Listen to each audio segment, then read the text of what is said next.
I had this idea, which was to do a survey of new franchisees because I wanted to know what the early take on their experience is like. I thought that would be incredibly informative for people who are thinking about making this leap right now. Do you enjoy being part of your franchise organization? 95% said yes, which is really great to hear. Do you enjoy operating your business? 93% said yes, 2% said no, 5% were neutral. How much business do you have right now? 11% said they're too busy. 48% said need more customers. 41% said we have what we want.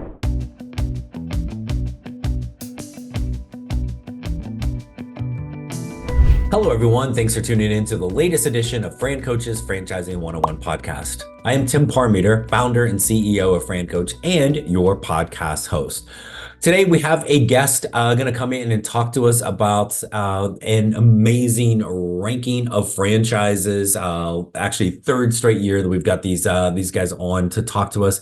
It is such an important guest. I'm not even going to waste time telling you who the heck we are. You've already listened to some episodes, you know. So without, as they say, further ado, let's get our guest on the show. All right, now let's get to the good stuff. And joining us once again this is like becomes an annual event now after 3 years, is the editor-in-chief of Entrepreneur Magazine, the one and only Mr. Jason Feifer. Jason, how are you, sir? I'm well. Always great to be here. Thanks for having me. We appreciate it that we've been at this a while. We got literally, you are the first person now that is a third annual event. So I know balloons, whatever. Well, how do we get through that on the Zoom, or we get some little pop-up thing? Oh yeah, no, that's great. That's great. You don't. I would have expected a T-shirt or a mug or something from you. I get nothing. See, we'll get your address afterwards. We'll hook you up Okay, with all the Fran Coach gear. So yeah. We'll definitely take care of you. So thanks for joining us, and always excited to have this one, and just so much amazing things in the Entrepreneur Magazine. And here's a little cover of it. Yeah, you're holding it up for those who are listening in podcast form and you can't see it. The cover this year, in years past, we always have traditionally done a celebrity on the cover, usually a celebrity associated with franchising, though I'll be honest with you, not always. But this year we decided to do something fun, which is to just create this fun, lively, silly, in some ways, collage of celebrity faces who are attached to franchising in some way. So you've got, you got Shaq serving you a little bit of everything, some Papa John's, some, a bunch of different things. You got Pete Davidson with Taco Bell hoodie feeding Paris Hilton. You got Megan Thee Stallion with Popeye's hat. You got LeBron with a pizza that is on fire because the company is called Blaze. I did not suggest eating a pizza that's on fire. I would put it out before you eat it, and more. And anyway, it goes on, and it's a lot of fun. And anyway, the idea that we wanted to show was franchising is very, very public, attracts some of the most sophisticated names in business, and is something that I think a lot of people are excited to be a part of. Yeah, and you probably could just have Shaq on there, as many things as he's involved in these days. So super cool. Yeah, and I didn't even until really I was reading it in the magazine fell that I realized you open it up and there's a whole insert of more people on the inside. So basically, if you want to be hang with the cool kids like the celebrities, you get into franchise ownership. You're immediately in the cool kids club. Yeah, and look, I should be very clear. We totally understand that celebrities are not the average entrepreneur. Sometimes I get people commenting on that. Why do you put a celebrity on the cover of the magazine? These people have resources that the rest of the entrepreneurs don't. And that's totally, totally true. The reason we've historically done it is, let's just be honest, because a celebrity on a magazine cover tends to grab eyeballs at an airport or something in a way that others don't. And, you have to think about the cover of a magazine as in ways a piece of marketing for the magazine, the way that Megan Thee Stallion may not be every kind of franchisee for Popeyes, but is, I believe, a franchisee of Popeyes. So we have leaned that way because it starts conversation. And I think that where big names go. I mean, these are sophisticated people with really impressive teams around them. And if they're seeing opportunity in franchising, then it's very reasonable for lots of other people to see opportunity there as well. Yeah, absolutely. Just because they have more resources doesn't mean you don't have the resources for one of them. They may have 101 of Yeah, that's them, right. right? Right. It's just it's all in the scale. So so every year we're in year 45 Five. of this, Mhm. right? So I was like kind of just going back to the bit because there are, oh my gosh, look, 4,000-ish franchise brands throughout the United States. We're going to narrow them down to, or you guys did the top 500, Yeah. and a ton of things that go into this. Like, this is a lengthy I don't think people realize how, like, you guys aren't just randomly like pulling 500 out of a hat. There's a lot that goes Right. into this. So can you maybe kind of give us a snapshot as to like kind of what that looks like? Sure. So you're right. We are certainly not just pulling it out of a hat. And we very intentionally call this, you may find me slipping up on this because sometimes I'm not diligent with it, but we very intentionally call this a ranking, not a list, because it's a ranking, because it is a data driven ranking. So the Franchise 500, for those who maybe are new to franchising, is the definitive longest running ranking of the strongest franchises in America, operating in America, though many of them are operating internationally as well. And when we say strongest, we do not just mean largest. That's something that's incredibly important to us. We're not just ranking brands by size. If you are evaluating a franchise for yourself right now, something you have surely been told, and I'm here to reinforce, is that just because a franchise is opening a lot of units doesn't necessarily mean that it is the healthiest company. You have to look at a whole lot of factors. For example, if you're opening a lot of units, how many of those units remain open after a certain number of years?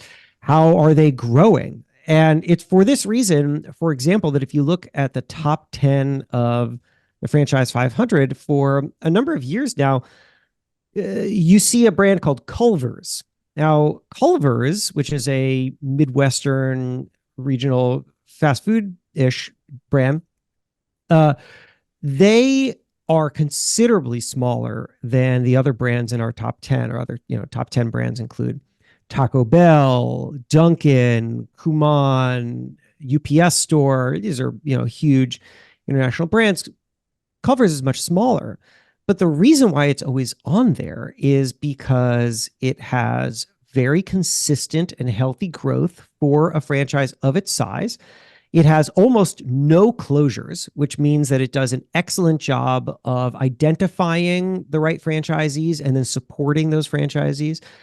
It invests very heavily in franchisee support, which is something that we look at, and so on. So we want to make sure that we are identifying not just brands that happen to have the most units, that would be pretty boring and obvious, but instead brands that are holistically strong and growing. We have, and you can find more about this online, but I'll just say there are about 150 data points that we look at. And when I say we, I'll give major credit here to Tracy Stapp Harold on our team, who oversees the ranking along with the team every year. We start gathering data in the summer. We spend months crunching it. We're looking at everything from costs and fees to size and growth, support systems, which is amount of training, marketing support, operational support, and so on. Brand strength. We're looking at things like social media. We're looking at years in business. We're looking at financial strength and stability. So we're trying to take into account what matters to the long-term health and growth of a franchise. And we take very seriously the responsibility of informing potential franchisees of brands that they may want to look at. We're always very careful to say, you got to do your own research, but the list, the ranking, can be a great starting point for figuring out what brand could be right for you and what brand is looking strong. Yep. So does that mean if a franchise is not on the Franchise 500 list, like, oh my gosh, that's terrible, I shouldn't do it? No, not at all. And I mean, I know that's you were teeing me up for that, but no, certainly not at all. I mean, look, the 501st brand in the ranking isn't significantly less strong than the 500th brand on the ranking. But also, this is the beautiful thing about franchising, which is that it is an industry that in many ways is built upon replication and longevity. A good franchise is one that is proven, that has staying power, and that understands how to replicate itself. But this industry would be dead a long time ago if it wasn't also a place where people bring fresh ideas, where they innovate, where they grow. We often see outside the official ranking really interesting trends and businesses that a year or two or three from now start to show up rather significantly in the rankings. We see companies that weren't ranked last year that suddenly landed in the 200s. We see brands that ranked in the 500s jump to the 100s. And this shows you that, first of all, there are great bets to be taken with brands throughout the franchising ecosystem, but also that sometimes a brand is primed for growth and is just a year or two away from that really showing up in the kind of way that would register on the ranking. There are all sorts of brands that when we look at why they jumped hundreds of points in the ranking, we find that, well, they just went through a leadership change, or they just stepped back and rethought their franchisee onboarding process. And then once they got that right, the franchisees were more successful. Openings led to, more accelerated growth and so on. And once we see those kinds of numbers show up, they can jump. So you shouldn't take the ranking to mean this is definitely where you should put your money, or this is definitely where you shouldn't put your money, but it's a really good survey of what the industry looks like right now and what is appearing to be very strong. Yeah, no, and that's why I want to talk about that, because I think it is such a personalized and individualized process, finding that best franchise, right? I always like kind of like the kind of joke, it's kind of like dating, right? If there was a, 5 years ago, had there been a list of which it probably was, like the 500 most eligible bachelors, I'm pretty damn sure I wasn't going to be on there. But Right. somehow my wife, like, finally, like, was like, okay, well, the old bald dude's not in the top 500. I'll marry him anyway, right? So there is that kind of personalized piece of it. But honestly, one of the things I like is how much, because they're focusing on the support, right? And really kind of that holistic aspect of this, because, could there possibly be some franchises that are, selling, and then they don't have the bandwidth to, like, oh crap, how do we actually support them and help them succeed, which is the real goal of this. And, there was one of the franchises, there's a section in the magazine about, you talk about those big jumpers, right? Big movers, we call them. Yeah. Right. And, there's one in particular, they're like, hey, we just stopped awarding franchises for a couple years to just like, let's pause, let's go back, which that takes some courage to be able to do that, right? And so I love that kind of standpoint of focusing on the support. But talk to us a little bit about some of the things maybe you saw that are new, whether it's maybe somebody from one of those big movers, if it's any kind of new niches, categories that have really popped up here over the last year. Sure. So as you're talking, for those who are watching the video of this, I'm holding a copy. I'm trying to find the big movers piece so that I can build upon some of what you're saying. But that's something that we do every year, is we look at the big movers on the list to try to understand what it was that they did within the past year to drive that growth. And you're right. One of the things that shows up every single year was a brand that basically paused growth on new franchisees. And there's always a very good reason for it. It's often because they realized that as they started to expand more, that their system wasn't actually built for that kind of expansion, and that they needed to step back and understand the pain points of new franchisees better, understand the friction that new units tend to run into, and then solve for that before getting back into the business of bringing new franchisees in. And for what it's worth, that's something that I have heard as origin stories for what are now incredibly large and thriving brands. I remember, for example, talking to the co-founder of Orange Theory a number of years ago, who told a very similar story. In the early days, Orange Theory drove very fast growth and then realized that they hadn't built a system to move with great coordination all of their trainers. So instead, what was happening was that at each individual location, the new franchisee, who was sometimes the trainer, sometimes they hire a trainer, they were creating their own workout routines, and they hadn't been trained properly in what Orange Theory really was, and importantly, and sometimes hadn't actually been onboarded with the understanding that they were going to follow an Orange Theory model of training. And so they were coming in thinking they're going to do their own thing. And as a result, results varied widely. And you had some units that were doing really well. You had some units that were doing really poorly. And that company realized we need to hit total pause on this, figure out which ones are working and why, how to make sure that everyone's on the same page, how to really make sure that we're systematizing our training.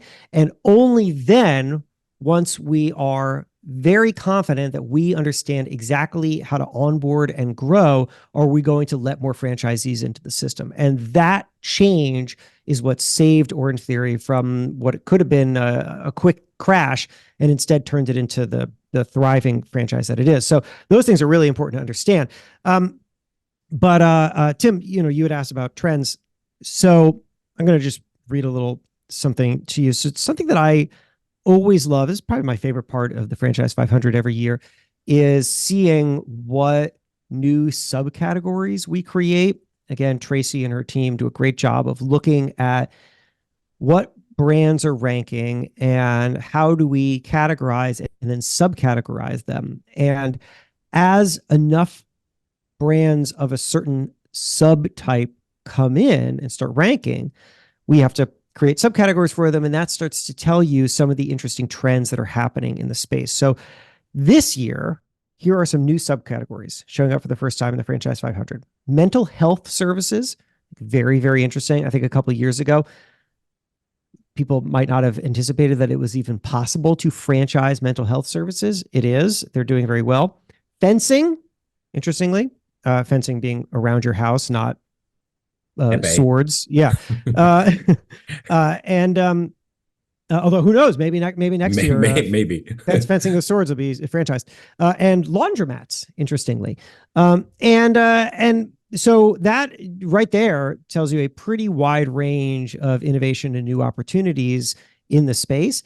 And each one of those comes with some kind of cultural or economic explanation for why these particular brands are doing so well. If you zoom out, larger categories also always grow, typically because of interesting trends. For example, we've seen a lot of growth in the beverage category, and that's driven rather significantly by teas. So boba tea franchises are growing. And then there's also a lot of interesting experimentation with iced tea franchises, for example. And then sports is growing rather significantly as well. And that's driven a lot by pickleball. There are a lot of pickleball franchises out there.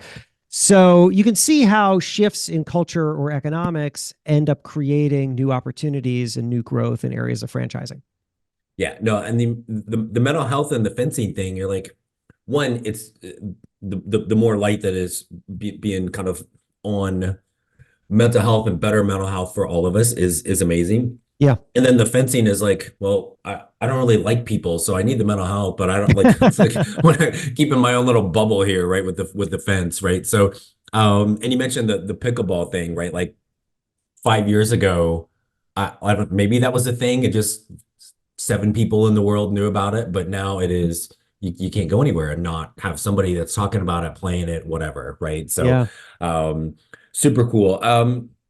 One of the things that is in there too, there's a whole piece on, it's like cheesy buzzwords or really buzz letters, AI, right? And technology, and how that in industries that have nothing to do, that aren't tech driven, but the tech and the AI is coming in to really make a big difference in theory in a positive fashion, right? Right. But talk a little bit about some of the things that you guys found and from an AI standpoint and where that's coming into some franchises that maybe you wouldn't think would have AI. Yeah. So this is super interesting stuff. It's funny. We tend to do a what's next in franchising piece every year in the Franchise 500, some kind of look ahead, trends, forecasts, so on. But this year, well, when I say this year, I mean 2023. 2023 was so dominated by conversations of AI that we said it doesn't make sense to do anything other than a giant piece about AI because it shows up everywhere. So I'll give you some of the examples. So the starting point when we open the piece is Carl's Jr. So Carl's Jr. is one of many franchise brands that is starting to use AI as the person, the thing that you talk to at the drive-through. So instead of pulling up and talking to a person, you're now talking to a automated voice that can contextually understand you. And this is great because it frees up the team, the human team inside to do more human-oriented work. And it also, it can sometimes do a better job of understanding you. And it also has patience for people who are sometimes very annoying at drive-throughs. And I'm sure nobody listening to this is ever annoying at a drive-through. And that is just the start. We found all sorts of really interesting stuff. I'm gonna read you just this little piece that I thought was mind blowing for me because I think we all understand some of the ways in which we interface with AI right now, right?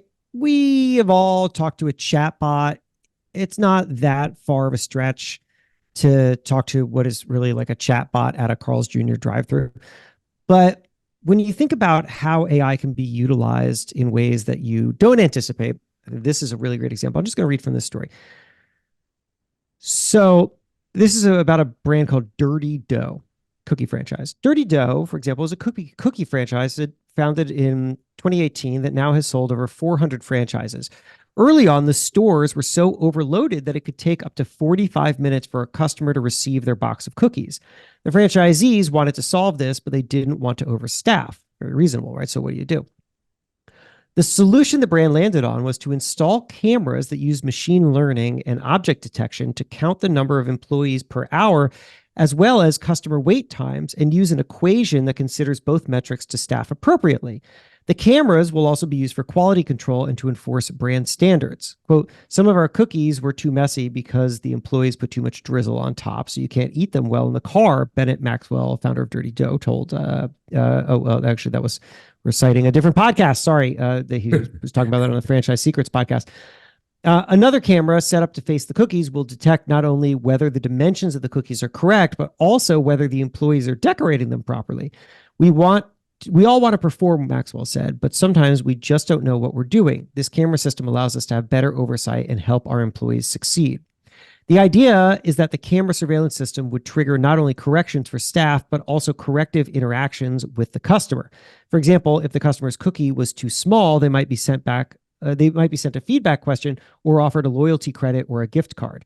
Anytime a customer has a bad experience, we want them to see that we are looking out for them, Maxwell said. So, and then it goes on like that. So here you have a very real problem where there is a overload of demand, which is leading to incredibly long wait times, which is a terrible experience for people and also a terrible experience for the staff who's now rushing to try to meet that demand. And as a result, is creating a poor product. And this is a deadly cycle. It's a hard thing for a human manager to improve upon. But once you have cameras and data, you're able to evaluate exactly where the demand is, how to solve for that demand, and how to keep quality high while also interacting with customers to make sure that they are either getting the best experience possible or are getting an acknowledgement of a lesser than experience so that the brand trust doesn't get reduced. That's pretty impressive stuff. And I think that's only the beginning. Hey everyone, I want to take a moment to spotlight one of our premier franchise partners, Outdoor Lighting Perspectives, or OLP. OLP is an exciting opportunity under the Empower Brands umbrella. It excels at giving owners a leg up in a niche market as they specialize in the design, installation, and service for landscape and architectural lighting systems. With services for residential and commercial customers, OLP reaches a wide range of consumers, and they've even expanded its client base by adding holiday lighting to its suite of services. OLP is the largest exterior lighting franchise in North America, and their franchisees love the opportunity to build a business that has multiple revenue streams and allows them to create lasting customer relationships. An OLP owner won't be spending their day installing lights. No, what you're going to be doing as an OLP owner is you're going to be in a leadership role, going to be building your team, consulting with your customers, and creating great relationships in the community. Sounds pretty amazing, right? Well, if you'd like to learn more about how OLP could be your perfect match, reach out to us today so we can help you create your better tomorrow.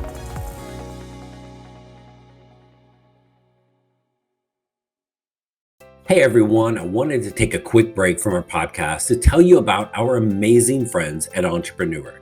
If you're looking to become a franchisee or simply learn more about business ownership, and guys, let's be honest, you're listening to the Franchising 101 podcast, so we know you have some interest in this. And I really encourage you to go to entrepreneur.com to check out all of their great content and resources. Seriously, Entrepreneur has everything, all the way from a bookstore to the best podcasts, webinars, and videos, plus information on upcoming events and the latest articles that seriously, they cover all aspects of franchising and business ownership.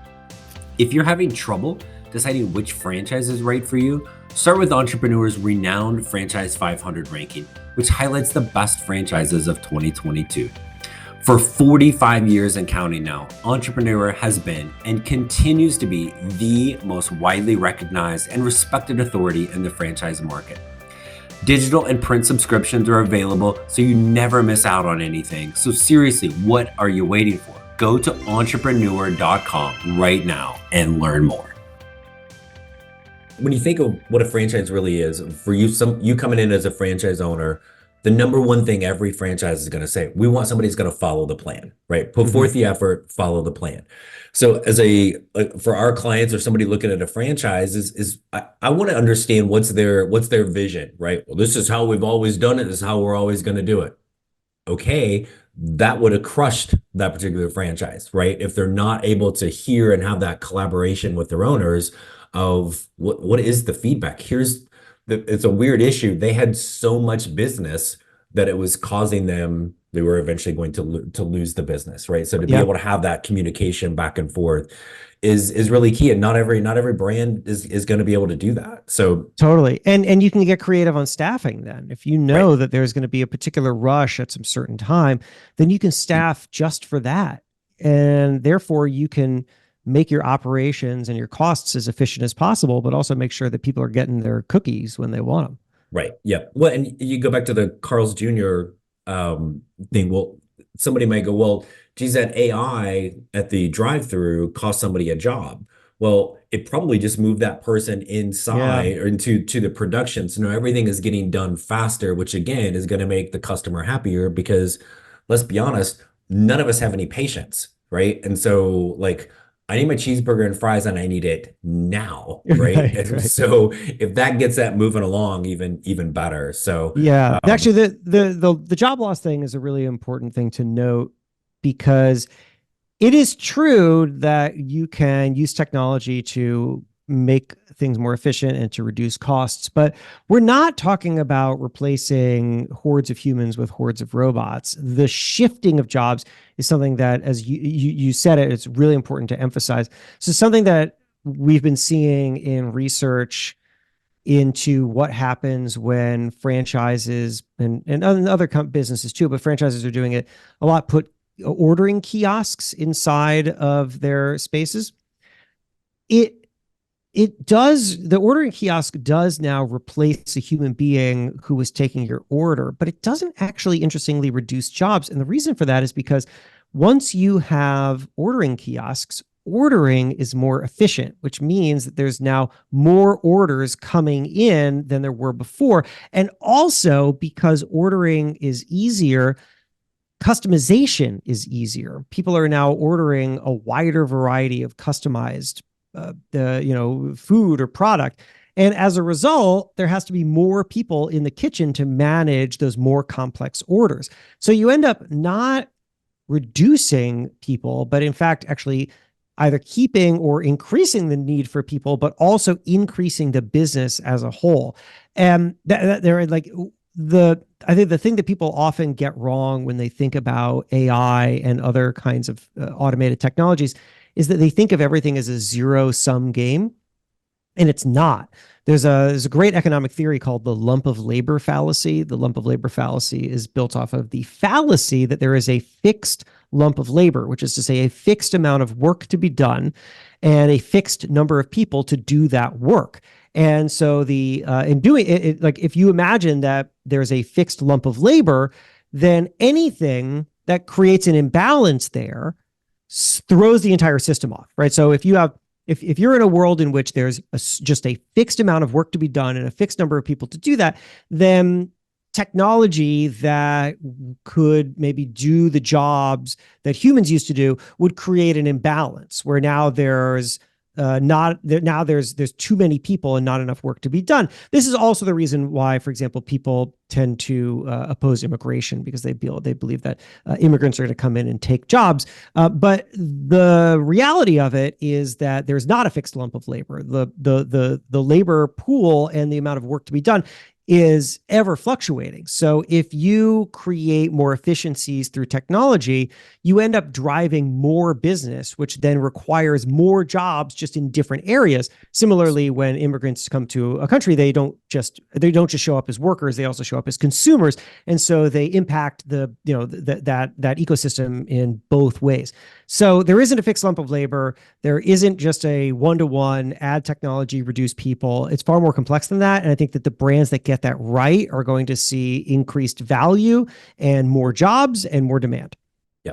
No, again, the more efficient, the more business you're going to have, right, with it. So, and I think this comes up in a lot of different industries, but when we talk about technology, like I'll just kind of piggyback off of that is we'll have people that'll come in and think that their whatever their passion area is has to drive, right, what the business is, right? Like, oh, I'm really experienced, really passionate about tech, therefore I need a franchise in the tech space. Well, maybe, right? But the amount of franchises that will use, and we've kind of focused on retail ones, but even non-retail service-based franchises that have this amazing tech platform that is really kind of their differentiator from competition, especially like, the mom and pop things that certainly can't come anywhere near being able to compete with that.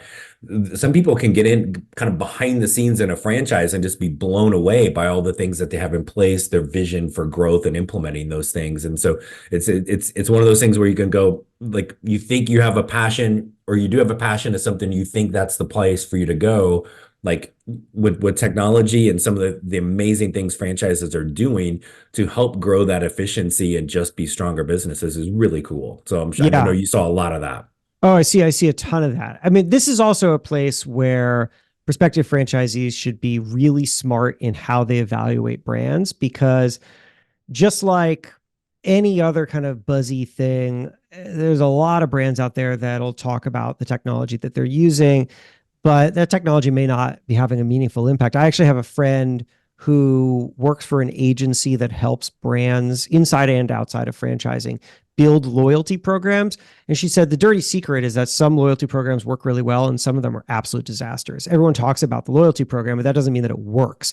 Right. So you want to be really smart about who you're aligning with and make sure that if a brand is talking about technology, that you're seeing that technology is making a meaningful impact. And the brands that are using it smartly are really worth betting on because they're seeing the opportunity. They've built the technology systems, they have the right staffing, and they understand their consumer and they understand their operations.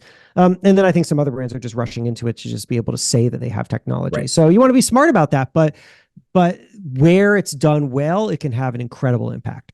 Yeah. Are you doing it to say you're doing it, or you're doing it to make an impact? Right. Yeah, that's exactly right. Yeah. So, um, go back to the I almost said list, the ranking. There you So go. there we go. Yeah. And I'll spare everybody the drum roll, but and we'll go buy the dang magazine, or I guess you could find it online, but go Yeah. buy the magazine. It's better for Yeah. Jason. So, top numero uno, Uh-huh. for once again is Taco bigger. Bell for the fourth year in a row. Taco Bell. That is the second place. They are now in second place for all-time consecutive wins. The leader there is Subway, which once had it 7 years in a row. But Taco Bell going real strong, number four. I'm throwing a lot of numbers around. This is the fourth consecutive year in a row in which Taco Bell has been number one. Anything in particular that you think has made that happen for them? Yeah. Look, there's nothing but good numbers to talk about, and we print a bunch of them. You can dig in, but the brand strength is very strong, revenue incredibly strong, unit growth strong. All the factors are there. Something that has been incredibly valuable for Taco Bell over the last number of years has been the smartness that it has applied to being part of the cultural conversation. It is so smart about being a brand that is cool, about identifying, their new CEO as of January 1st is a guy named Sean Tresvant, I think is how you pronounce his name. I keep forgetting. So sorry, Sean, if I got it a little wrong. Sean was the CMO of Jordan brand at Nike for a long time, and then came over to Taco Bell a couple of years ago as the chief brand officer, I think, or chief international brand officer, something like that. And that's a guy who understands marketing, but also understands culture, understands how to make sure that brands have a cultural resonance. Do that so incredibly well at Jordan brand. And he comes over to Taco Bell, and they're looking for opportunities to be part of the cultural conversation, to engage not just celebrities, but everyday people in the things that they love most about that brand. So a couple of the things that Sean has already become famous for doing is, I'll list off a couple. So one thing was, at the beginning of COVID, Taco Bell, like everybody, was trying to make adjustments, cut costs where they could, and they cut the Mexican pizza from their menu because I think whatever the process of making it or some of the ingredients, whatever, there was some efficiency reason to do it. And this sparked a lot of complaints. People were very upset. They loved the Mexican pizza. Where's my Mexican pizza? And I think was it Doja Cat who had in particular tweeted out and demanded that the Mexican pizza be brought back. So they recognized an opportunity here. I mean, this is great brand management 101, which is that when you see something, you think, is this a problem or is this an opportunity? You always want to tilt towards, is this an opportunity? And the opportunity here, of course, was to bring back something that people loved. As a starting point, they partnered with Doja Cat, who brought back the Mexican pizza, and it like instantly sold out.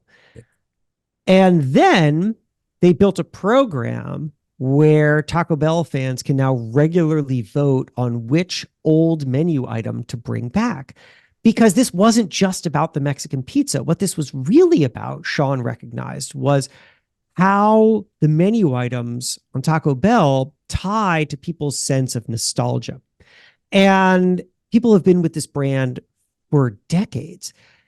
And if you can bring them in and make them feel a part of that process, they're going to be fans for life. And they're going to feel like they had a part in the shaping of that brand. So that's one of the things he did. There was a really brilliant move where they a competitor, Taco John's, I think, held the trademark for Taco Tuesday. And so Taco Bell rounded up a whole bunch of celebrities. LeBron was one, there were others, and created a Liberate Taco Tuesday campaign where people could participate in trying to pressure like pressure Taco John's, basically the courts, to invalidate that trademark so that everybody could use the phrase Taco Tuesday. It worked. Taco Tuesday was liberated. It was very clever. So they're doing this kind of stuff. They're driving incredible results. And one last thing I'll say, I know I've been going on and on about Taco Bell, but is they are very, very well known for having strong collaborative relationships with franchisees. I talked to Sean about this myself. He said that the way that they think about their relationship with franchisees is it's okay to disagree. Taco Bell corporate and individual franchisees may have somewhat different visions on how to execute something. They're going to discuss. Sometimes the way he said it is sometimes you're going to win, sometimes we're going to win. But as long as the consumer is always winning, then we're all winning. I think that's a really healthy attitude and something that is easily seen throughout that system. Some of the most innovative menu items, some innovative marketing techniques have come out of franchisees who have an idea, bring it to Taco Bell writ large, and it gets implemented system wide. And that's how a healthy system is run.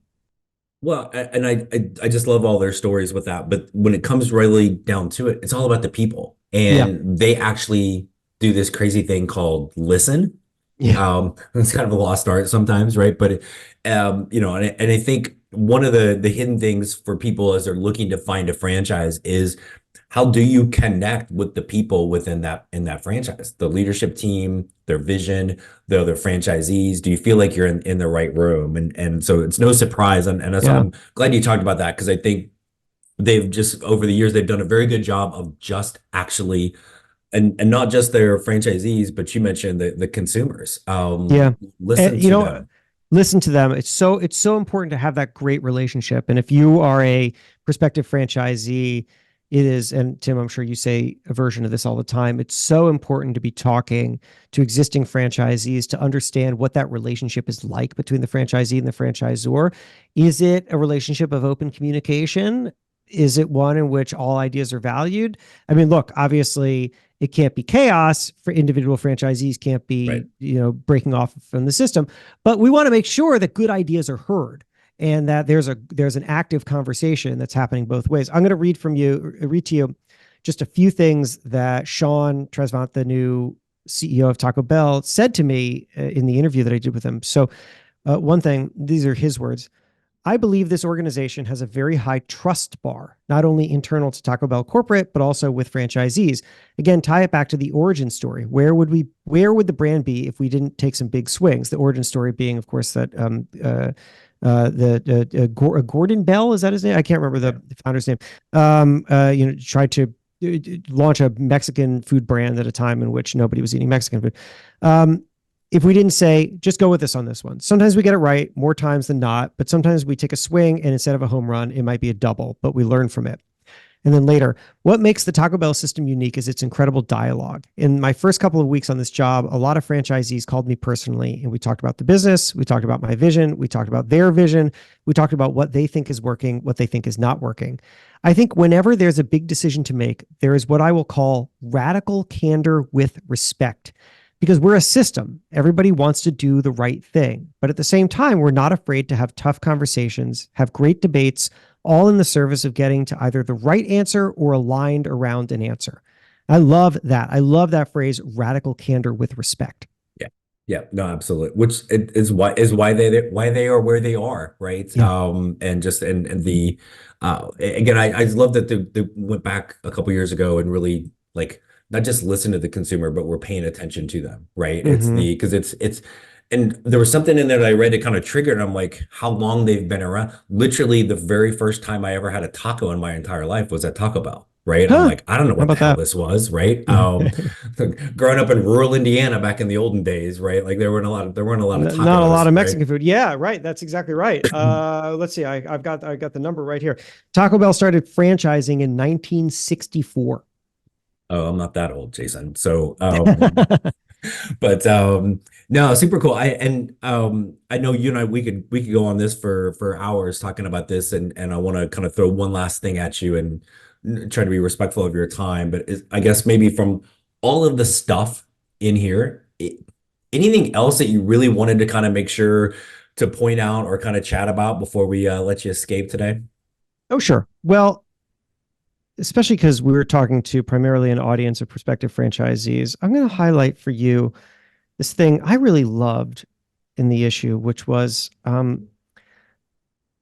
I I had this idea, which was to do a survey of new franchisees who have been in business for 5 years or less, because I wanted to know what the early take on their experience is like. I thought that would be incredibly informative for people who are thinking about making this leap right now. And so we have printed pages upon pages of results from this survey. I'm just going to share some of them with you. So again, this is something that we conducted this in partnership with Franchise Business Review, which produces reports for franchise buyers, and we have them survey 232 new franchisees. And I'll just give you a couple, and by new franchisees, I mean people who've been in business for 5 years or less. So here's some of the data points, and Tim, I'd actually be curious for any of your responses to any of this. So number one, we asked, did setting up your franchise cost in time and money about what you expected? 59% said yes. 21% said no. 20% were neutral. I kind of regret having a neutral option. I don't really know what people mean by that. How many hours a week do you work? This was interesting. So less than 30%, or I'm sorry, 18% said less than 30 hours a week. 20% said 30 to 40 hours a week. 23% said 40 to 50 hours per week.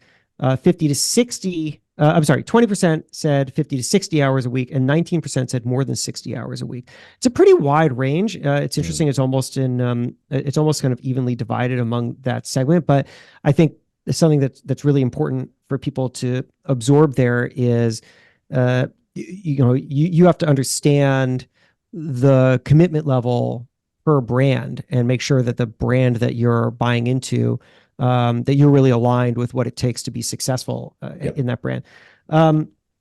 So a couple other data points. There's a lot of them in here, but do you enjoy being part of your franchise organization? 95% said yes, which is really great to hear. Do you enjoy operating your business? 93% said yes. 2% said no. 5% were neutral. How much business do you have right now? 11% said they're too busy. 48% said need more customers. 41% said we have what we want. And I'll give you one other for now, which is, would you, I don't know. Well, I was going to say, would you recommend your franchise brand to others? 50% said yes, but that's less interesting. I'll say, oh, how about this? This is cool. How much did you know about franchising before you started researching it? 21% said they knew it well. 53% said they understood the basics. 22% said they knew nothing, and 4% said they thought it was just for restaurants. And I like that, because something that I hear from so many franchisees that I speak to is where almost every franchisee that I ever talk to will tell me where they came from, what they were doing before. And, they'll almost say it as a marvel. I was doing whatever and it had nothing to do with this thing that I'm doing now. And it felt like a great transition for them. But the thing is that, look, unless for some weird reason, the thing you were doing before was running a franchise brand, then at some point there has to be a starting point. And that starting point is almost always going to be creating or introducing some new opportunity. And I think what people tend to find is that although on its face, it may seem like a large leap. I used to be working in a corporate environment and some kind of middle management, and now I'm the owner of this franchise. There's actually a lot of transferable skill and value that comes along with it. So the things that you learn to do really well, to be an operator, to be a communicator, to be a leader, those things port over pretty directly into franchising, but there's still a big learning curve in understanding franchising, understanding a system, learning the brand that you're buying into. And so it's this interesting mixture. And I wanted to test that. And I think what I saw, there were a couple other questions that were like that, revealed that new franchisees tend to be coming from a very wide variety of spaces. One other thing. Sorry, this has become a long monologue, but I'll just tell you one other thing, and then I'll finally shut up. Which is, we asked, where were you working before you bought your first franchise? Where were you working just before you bought your first franchise? So here it is. Here's the breakdown. 23% said they were at a small business. 11% said that they were at a medium-sized business. 33% said they were at a large business, 24% said they were self-employed, and 9% weren't working. Again, a very wide distribution. People are coming from all sorts of backgrounds. I'm sure that they are carrying with them all sorts of skills and insights, and they may not know exactly how these are going to be relevant to the franchise experience, but they're, one, going to discover that they are, and then two, I would hope that through great collaboration with the brand and the onboarding process and the training, they're going to discover how some of these talents and skills that they have, they may not even realize are going to be incredibly useful, are not only useful, but can be directly applied and grown and taught to the people that you hire. Yeah, no, absolutely. And I think the one stat that was in there was the industry. Did you have any experience in your current industry before buying the franchise? 57% was no, which I thought that was low. Like from our experience on this, it's like hardly, or let me rephrase that. Almost everybody we work with goes into a franchise that they have little to no experience in, right? Or maybe they've done it a little bit in the past, or they've dabbled or whatever, but and you think of like in the job search, and you try to go from, I'm the vice president of sales in industry X, like I'm sick of industry X, I want to go to industry Y for the same vice president of sales. You got no shot, right? Yeah. Like they're just like, oh, I'm sorry, Jason, but you don't have any industry experience. You're like, I've got all these transferable skills. And franchise, that's what it's all about, right? It's like, well, I always call it the get out of bed test, right? You're the one that's got to get out of bed every day and go run this business. What are you good at? What do you want to go do? Like we're talking to smart, successful people. So learning the intricacies of how to make the chalupa at Taco Bell, which isn't your job anyway, really isn't all that challenging. It's going to be all of those other facets of the day in the life that come into play. So no, I honestly, what you pulled out was my favorite part of the magazine. One, because I was going to joke like, oh, I am a reader, but this is still easy to read, right? It's the it's the infographic piece, right? It's all little charts and pictorial things. Yeah, it's a lot of fun. Yeah. This one really tells it, right? Which is the bigger reason you picked your specific franchise brand? 71% said the lifestyle. 29% said the money. Yep. Really important, right? Because people are making holistic decisions about their full lives when they make this decision. Yep, without question. And the phrase I always use is the money follows the fit anyway. So when you find the right fit, one unit of a franchise might hit all of your goals for what you want, right? Again, we don't have to be Shaq and own hundreds of Papa John's, right? Or whatever. And I think there's the fallacy there too with this, is that the top performers in the franchise system are the happiest. Sometimes it's the ones that are kind of in the middle. If they're hitting their goals of how much money they're making, the time they're spending, that lifestyle piece, that is without question, for everybody we work with, and probably people that are listening right now, like, I'm sick of my job. I'm sick of how much time I'm spending for somebody else. I want control over my lifestyle. This is the way to go. Yeah. And then there's a page at the very end of this survey feature, which I think everybody should dig through because the answers were so fun, which is where we asked franchisees, what's your favorite part of being a franchisee and what's the most annoying thing you have to do as a franchisee? And the answers were so great. It was hard to just pick the ones to fit in here because, we had hundreds of answers, but I'll just give you a couple. So what do franchisees love? What's your favorite part of being a franchisee? Knowing that I'm building a business, not just working a job. These are just, answers pulled from the survey. The annual conference. I actually speak at a lot of these conferences. They're great. They're a lot of fun. The relationships with customers, freedom to enjoy your hobby and earn a living doing it. My team, me and my son own it and get to work together, the ability to make my own decisions, and so on. What do they hate? Paperwork, taxes, paying royalties, but I understand the reason. Telling potential clients we cannot help them, cold calling to get new business, repeatedly answering the same questions from clients because they didn't read the information I sent them, which answers the exact question that they're asking, which I think everyone can relate to that.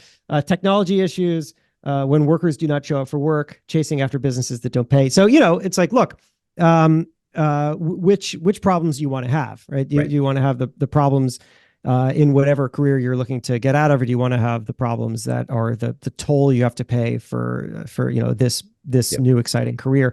I think it's important to see that kind of stuff because nothing's going to be perfect. Nothing's going to be easy.